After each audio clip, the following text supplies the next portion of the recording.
Située à environ 300 km d'Abidjan, Diegonefla est une petite localité paisible. Quoique confrontée aux multiples difficultés d'ordre social, politique et économique, cette région se maintient grâce à l'effort des populations et des coopératives qui œuvrent dans le secteur agricole. Andokou est éleveur. Il possède environ 7000 poulets dans sa ferme. Comme plusieurs Ivoiriens, sa ferme a été saccagée lors de la crise post-électorale. Aujourd'hui, il reprend ses activités, malgré les difficultés auxquelles il est confronté. Ce qui est problème, c'est le problème de financement. Voilà, parce que comme ils sont venus casser, je n'ai plus l'argent. Mais c'est les gens là, j'ai demandé un peu de crédit pour me reprendre. Parce que je ne vais pas rester comme ça. Par rapport au cacao là, on a des problèmes. Pour vendre là, on a trop de problèmes. Parce que les pisceurs, ils viennent prendre le cacao là. Souvent même, ils disent bon, je viens te donner un reçu. Oh mon frère, il faut attendre au moins l'année prochaine. C'est pour aller à la gendarmerie, tout ça là. Donc, c'est à cause de ça, nous, on s'est réunis. On dit on va créer une coopérative. Parce que s'il y a une coopérative, il n'y a pas de problème. Pour André, les conditions de base pour le développement d'un bon secteur agricole florissant sont remplies. Le climat est bon, les sols sont fertiles, plus de 500 tonnes de cacao sont produits. Cependant, il manque des éléments fondamentaux pour moderniser ce secteur. Nous avons des problèmes sur le terrain, des problèmes financiers, des problèmes de véhicules. Si on a tout cela, on pourra faire mieux. On peut même tripler. Il faut dire que chez nous ici, on a des éleveurs, il y a des gens qui font du maïs, qui font de la tomate, qui font du café, du cacao. Tout ce qui est dérivé de l'agriculture, nous en faisons. Nous prenons tout cela en compte. Et les parents sont très motivés. Et vraiment, de jour en jour, des parents qui viennent en tout cas nous, qui veulent adhérer. Voilà, mais on a des problèmes des moyens, surtout mobilité. En mobilité, on a des problèmes de véhicules, et de l'argent aussi. Nous sommes tous des agriculteurs. Voilà, peut-être ici, s'il y a des fonctionnaires, peut-être c'est des enseignants. Sinon, tout le monde est agriculteur. On ne fait que de l'agriculture. Nous demandons au gouvernement, à tous ceux qui peuvent vraiment venir à notre aide, il ne faudrait pas qu'ils hésitent.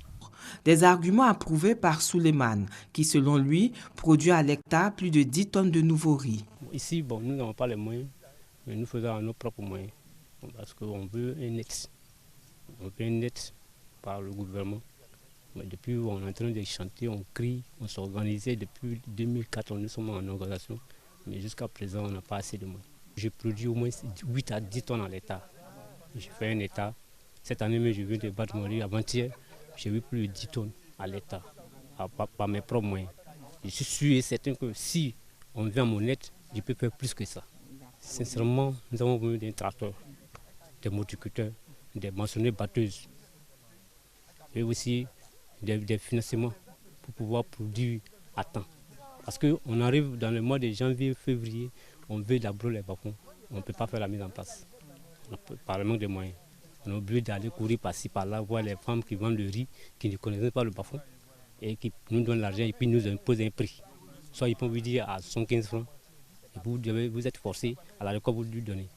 En fin de compte, on se retrouve les bras ballants. L'incapacité des productions nationales à satisfaire les besoins de la consommation locale conduit à l'importation de certains de nos produits.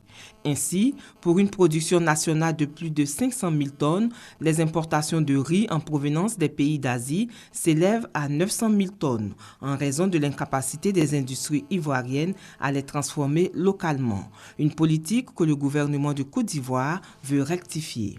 C'est dans cette volonté qu'un partenariat a été établi avec Kigate, une structure allemande qui vient apporter son expertise aux paysans de Diegonefla. Il s'agira de créer une entreprise de droit ivoirienne qui va exercer dans le domaine de l'importation de leurs produits agricoles et aussi créer aussi une autre structure de droit allemand où la coopérative unifiée de Diegonefla sera actionnaire. Cette structure en Europe se chargera de commercialiser les produits agricoles de la coopérative tout en leur permettant de faire une valeur ajoutée à leurs produits et ils gagneront plus. Depuis lors, nous avons essayé de créer un partenariat avec cette coopérative dans le but d'un gagnant-gagnant en fait. On a choisi ce secteur parce qu'aujourd'hui, comme on le dit chez nous, la terre ne trahit jamais. Et ces paysans, ces braves paysans disons, on voudrait quand même leur apporter un appui par rapport au savoir-faire allemand en fait. Aujourd'hui, vous allez voir, vous avez visité leur champ, surtout le champ de riz. Aujourd'hui, ils récoltent le riz manuellement. Or, ailleurs, ça se fait autrement. Donc, c'est vu tout ça que la structure allemande apportait quand même notre grain de sel, comme on le dit, au développement de l'agriculture à Diegonefla. Ils viennent apporter le financement. Et financement, quand on dit financement, c'est vraiment mécaniser l'agriculture. Voilà, matériel, intrants agricoles, machines agricoles et tout ça. Donc, dans le cadre de ce partenariat, ça sera un échange carrément, un échange de marchandises. Eux, on les aide déjà à commercialiser leurs produits à des prix, je ne dirais pas défiant toute concurrence, mais à des prix qui va les arranger en fait. L'objectif final de ce partenariat entre Kigate et la Société coopérative unie de Diegonefla est de positionner cette région parmi les communes les plus développées de notre pays.